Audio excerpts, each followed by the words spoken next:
وہ روز میری کلینک آتی، روز سب سے آخری سیٹ پر بیٹھ جاتی تھی اور اپنی باری کا انتظار کرتی رہتی۔ اپنے سے بعد میں آنے والوں کو بھی پہلے چیک کروانے کے لیے اپنی جگہ دے دیتی تھی۔ وہ کھسکتی ہوئی پھر سے اپنی آخری جگہ پر پہنچ جاتی تھی۔ عورتیں آتی، اپنی بیماریوں کو بیان کرتی اور وہ ان کی باتیں غور سے سنتی۔ جب مریض کلینک سے نکلتا تو وہ باہر جا کر ان سے کچھ باتیں کرتی۔ وہ ناکام میں ہوتی تھی، بس اس کی ویران اور اداس سی آنکھیں نظر آتی تھی۔ کپڑے قیمتی نہیں تھے مگر صاف ستھرے ہوتے تھے۔ میں دن کو سرکاری ہسپتال اور شام کو اپنی کلینک پر ہوتا تھا اور رات دیر تک اپنی کلینک پر ہی بیٹھا رہتا تھا۔ میری پریکٹس بہت اچھی چل رہی تھی۔ اللہ نے بھی میرے ہاتھ میں شفا رکھی تھی۔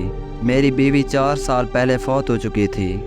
میری کوئی اولاد نہیں تھی، اس لیے زیادہ تر وقت میرا کلینک پر ہی گزرتا تھا۔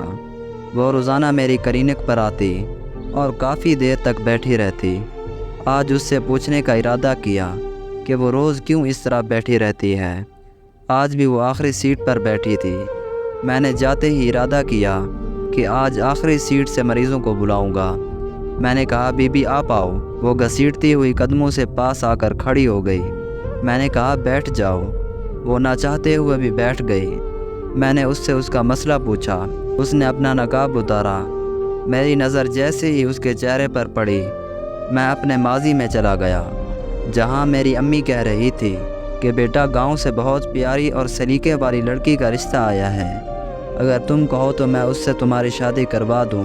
اور اماں نے اس کی تصویر مجھے دکھائی۔ میں فوراً سے بولا کہ ماں میں گاؤں کی ان پڑھ اور جاہل لڑکی سے شادی نہیں کروں گا۔ اچانک اس کی آواز میرے کانوں میں پڑی، ڈاکٹر صاحب میرے میاں کچھ سالوں پہلے فوت ہو گئے ہیں۔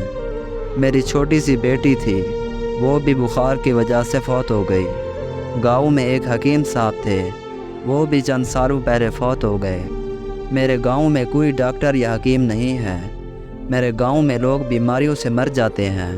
غربت کی وجہ سے وہ شہر جا کر علاج بھی نہیں کروا سکتے۔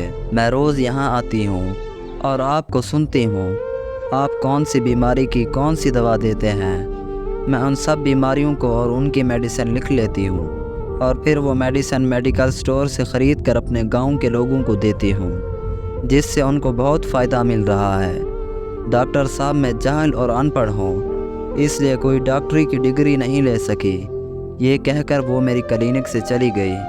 میری اعلیٰ تعلیم اس ان پڑھ کے سامنے بے وقت ہو گئی۔